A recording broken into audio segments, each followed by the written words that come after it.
మాజీ మంత్రి సీనియర్ నాయకుడు బోడా జనార్దన్ తెలంగాణ రక్షణ సేనలో చేరనున్నారు. ఇవాళ బంజారాహిల్స్ లోని తెలంగాణ రక్షణ సేన కార్యాలయంలో కవితను మర్యాదపూర్వకంగా కలిశారు.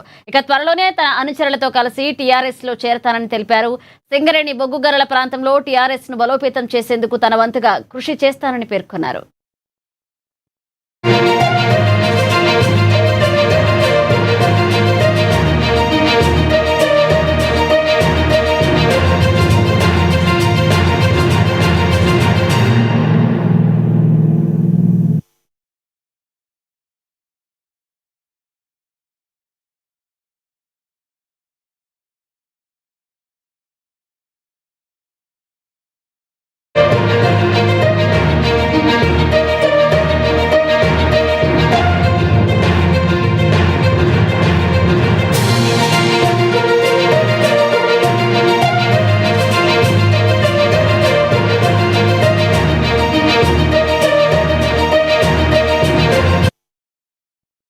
హైదరాబాద్ శివార్లో ఘోర రోడ్డు ప్రమాదం జరిగింది. శంషాబాద్ సమీపంలోని ఓఆర్ఆర్ వద్ద జరిగిన ఈ ప్రమాదంలో 6 అక్కడికక్కడే మృతి చెందారు.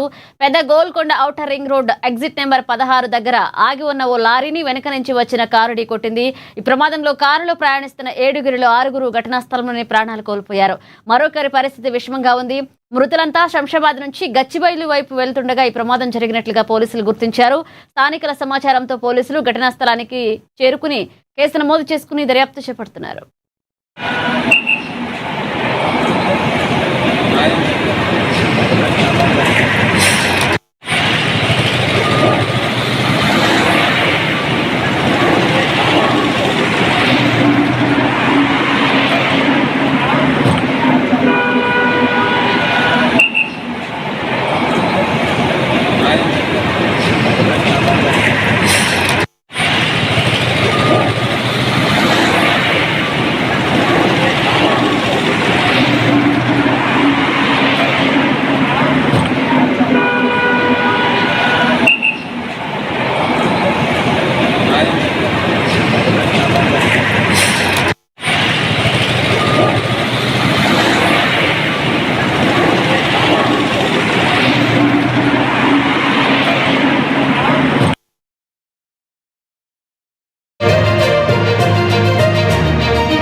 ఇక తెలంగాణ పూర్తి స్థాయి డీజీపీ నియామకంపై హైకోర్టులో విచారణ జరిగింది. సివి ఆనంద్ ను రెగ్యులర్ డీజీపీగా నియమించినట్లుగా ఏజీ కోర్టుకు తెలిపారు.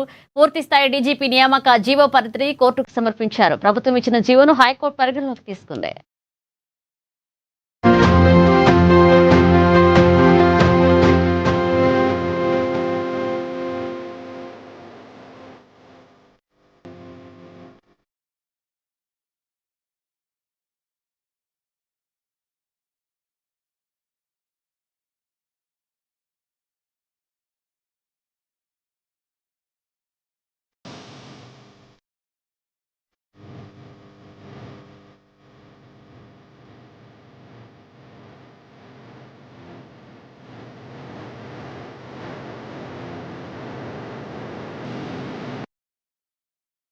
యాదాద్రి భువనగిరి జిల్లా తుర్కపల్లి మండలం వెంకటాపురంలో ఆధ్యాత్మిక సందడి నెలకొంది. శ్రీ లక్ష్మీ నరసింహస్వామి బ్రహ్మోత్సవాల్లో భాగంగా నిర్వహించిన దివ్య కళ్యాణ మహోత్సవానికి విశేష స్పందన లభించింది. ఈ వేడుకల్లో ప్రభుత్వ బిర్లా ఐలయ్య పాల్గొని ప్రత్యేక పూజలు నిర్వహించారు.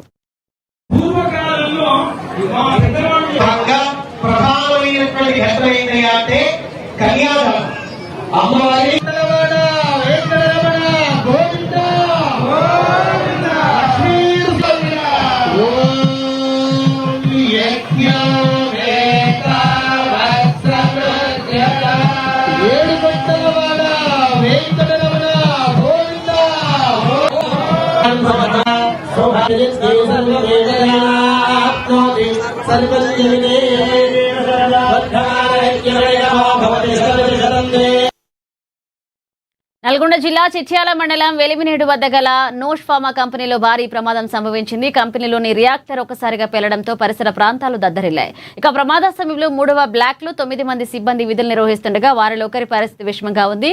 మిగిలిన వారికి తీవ్ర గాయాలయ్యాయి.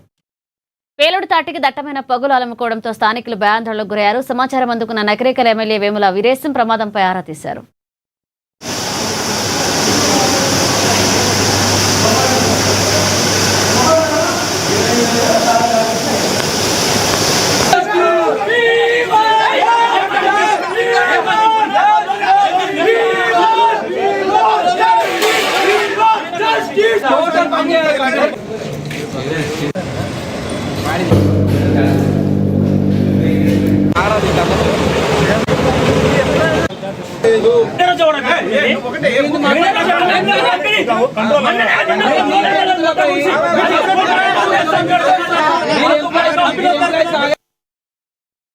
గుంటూరు నగరాన్ని సుందరమైన ఆకర్షణీయమైన పట్టణంగా తీర్చిదిద్దడమే ప్రభుత్వ లక్ష్యమని మంత్రి కొల్లు రవీంద్ర స్పష్టం చేశారు.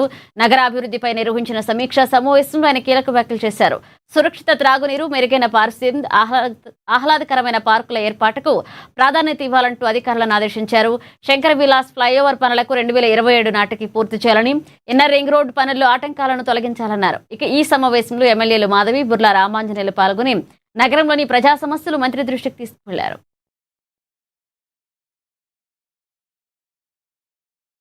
ఇందులో మొన్న 3 మనం ఎలివేటెడ్ వాటర్ లెవెల్ ట్యాంకర్స్ 3 శంకుస్థాపన చేశాం. ఉద్యోగ నగర్ ఒకటి, ఏటీ అగ్రహారం, అదేవిధంగా బీఆర్ స్టేడియం. ఈ 3 కూడా end of this year December కల్లా ఈ 3 కంప్లీట్ అవుతాయి.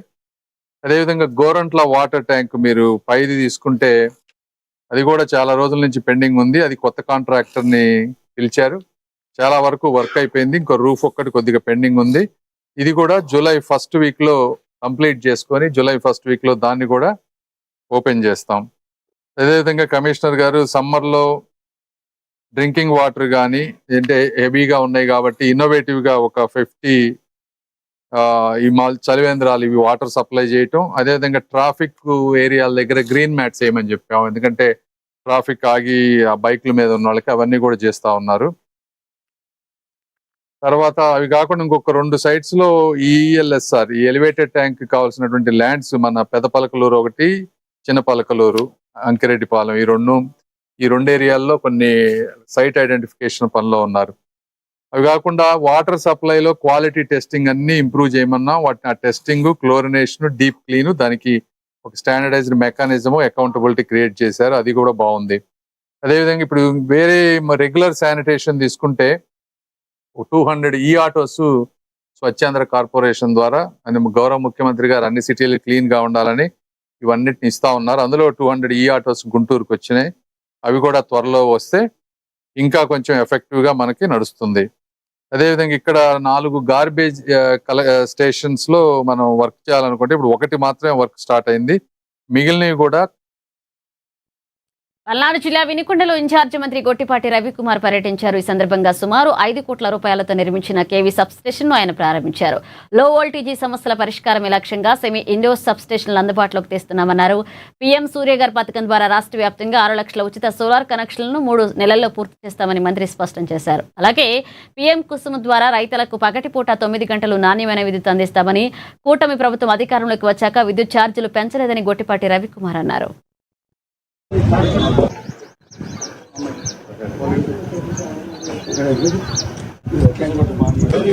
ఒక్క సెకండ్.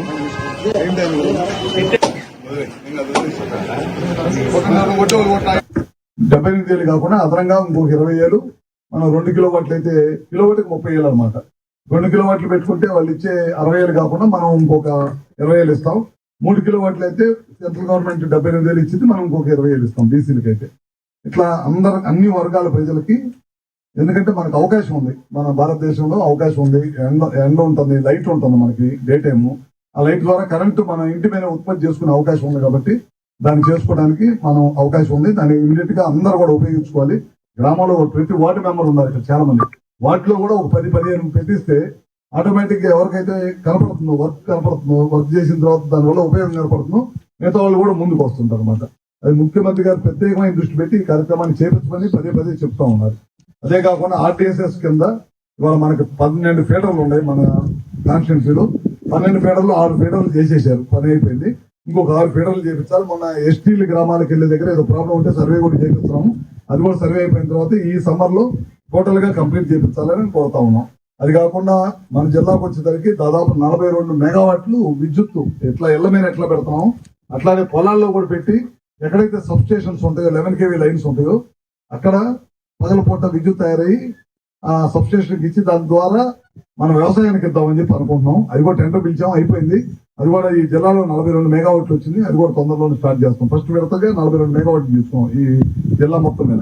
రాష్ట్రం మొత్తం మీద చాలా పెద్ద ఎత్తున చేస్తాం. గుంటూరు జిల్లాలో ఎన్టీఆర్ భరోసా పెన్షన్ల పంపిణీ కార్యక్రమం జరిగింది. ఆకులవారి తోటలో జిల్లా కలెక్టర్ సీఎం సాయి కాంత్ వర్మ స్వయంగా లబ్ధిదారులకు పెన్షన్లు అందజేశారు. ఈ సందర్భంగా లబ్ధిదారులతో ముచ్చటించిన కలెక్టర్ ప్రభుత్వ పథకాలు అందుతున్న తీరును అడిగి తెలుసుకున్నారు. జిల్లా వ్యాప్తంగా 2.53 లక్షల మందికి పైగా లబ్ధిదారులకు 110.50 కోట్ల పంపిణీ జరుగుతుందని ఆయన వివరించారు. అర్హులైన ప్రతి ఒక్కరికి సకాలంలో పెన్షన్ చేరవేసేలాగా యంత్రాంగం కృషి చేస్తుందని కలెక్టర్ పేర్కొన్నారు.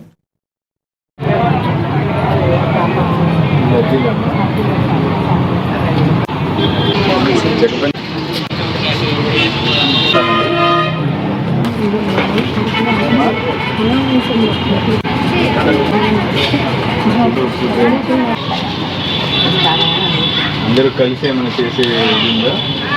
చేస్తారా?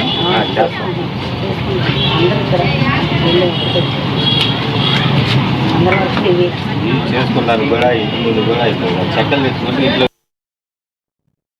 జగిత్యాల జిల్లా మెట్పల్లి పట్టణంలో 141వ మేడే ఉత్సవాలను పురపాలక సంఘ ఆధ్వర్యంలో ఘనంగా నిర్వహించారు. ఈ వేడుకలకు municipal chairman Mailarapu Limbadri, AITUC నాయకులు ముఖ్య అతిథులుగా హాజరయ్యారు. ఈ సందర్భంగా కార్మిక సంఘ నాయకుడు ఉస్మాన్ కార్మికులు తమ హక్కుల కోసం, శ్రమ దోపిడీ నుండి విముక్తి కోసం రక్తాన్ని చిందించిన రోజే ఈ మీడే అని గుర్తు చేశారు. ఇక అనంతరం కార్మికులకు ఒకరికొకరు శుభాకాంక్షలు తెలియజేసుకుంటూ స్వీట్లు పంచుకుని సంబరాలు చేసుకున్నారు.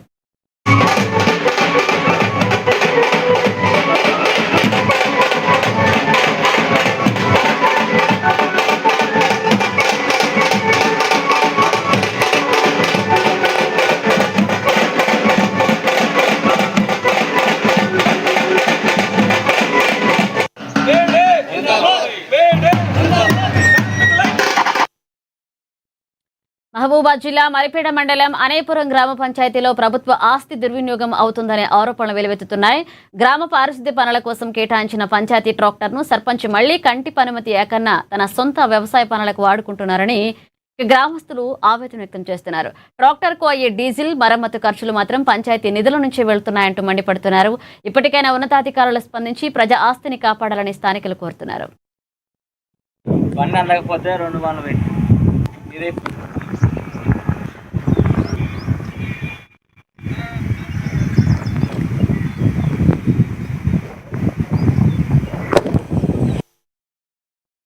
సిద్దిపేట జిల్లా గజ్వేల్లో కళ్యాణ లక్ష్మి చెక్కుల పంపిణీ అంశం రాజకీయ దుమారాన్ని రేపుతుంది. సమీకృత కార్యాలయ సముదాయం వద్ద గుర్తు తెలియని వ్యక్తులు అతికించిన పోస్టర్లు ఇప్పుడు స్థానికంగా పెద్ద చర్చకు దారితీస్తున్నాయి. కళ్యాణ లక్ష్మి చెక్కుల పంపిణీకి మోక్షం ఎప్పుడు అంటూ గోడలపై పోస్టర్లు వెలిశాయి.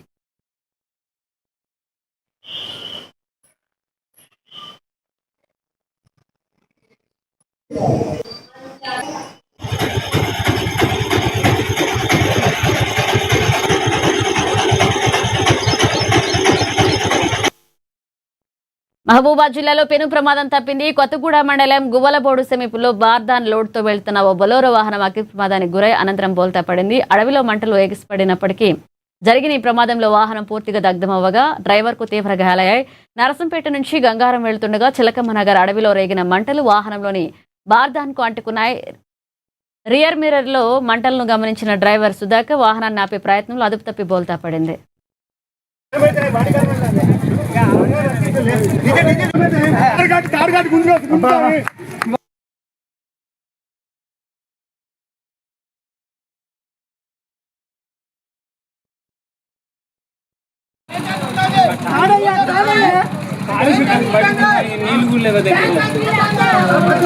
ఆల్రెడీ అంటుకున్నది.